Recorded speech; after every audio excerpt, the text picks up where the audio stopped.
नमस्कार. सर्वेपि सुखिनः सन्तु.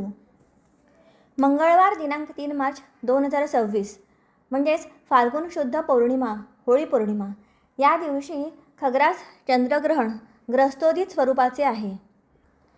हे चंद्रग्रहण भारतामध्ये दिसणार आहेच, पण त्याबरोबर पूर्व आशिया, जपान, रशियाचा मध्यभाग, पूर्व आणि पूर्व प्रदेश, ऑस्ट्रेलिया, न्यूझीलंड आणि संपूर्ण अमेरिका, कॅनडा, ग्रीनलँड, दक्षिण अमेरिका आणि अंटार्क्टिकाचा काही प्रदेश या भागातही ग्रहण दिसणार आहे. हे चंद्रग्रहण भारतात दिसणार आहे ते ग्रस्त असलेले आहे. याचे कारण भारतात कुठेही या ग्रहणाचा स्पर्श मध्य दिसणार नाही. तर भारतातील कोणत्या प्रदेशात हे ग्रहण दिसणार नाही तर गुजरातमधलं राजकोट, वेरावळ, पोरबंदर, जामनगर, जुनागढ, गांधीधाम या ठराविक प्रदेशात हे चंद्रग्रहण दिसणार नाही.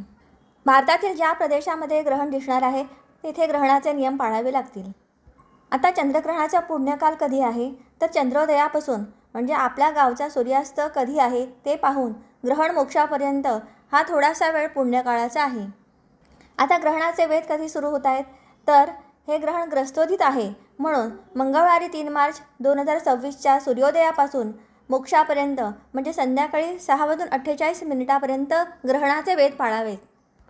आता ग्रहणाचे वेध कोणी पाळावेत तर लहान मुलं, आजारी, वृद्ध आणि अशक्त व्यक्तींनी आणि महत्त्वाचे म्हणजे गर्भवती स्त्रियांनी मंगळवारी हे वेध सकाळी 11 वाजल्यापासून मोक्षापर्यंत म्हणजे संध्याकाळी 6:48 वेध पाळावेत.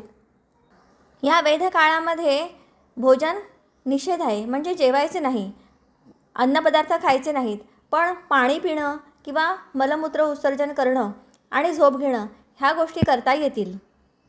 मात्र ग्रहण पर्वकाल म्हणजे संध्याकाळी आपल्या गावचा सूर्यास्त कधी होतं ते मोक्षापर्यंत म्हणजे सायंकाळी 6:48 पाणी पिणं, मलमूत्र उत्सर्जन करणं, झोप घेणं ह्या गोष्टी करायच्या नाहीत. ग्रहण पर्वकाल म्हणजे आपल्या गावचा सूर्यास्त तो साधारणपणे संध्याकाळी 6:43 आसपास असू शकतो ते 6:48 हा पर्वकाल आहे.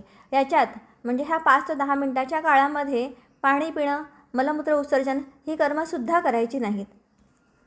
ग्रहण समाप्त झाल्यानंतर स्नान करायचं आणि पर्वकालामध्ये देवपूजा, तर्पण, श्राद्ध, जप, होम, हवन, दान यापैकी करू शकतो. अशा प्रकारे हे चंद्रग्रहणाची माहिती दाते पंचांगानुसार मी सांगितलेली आहे.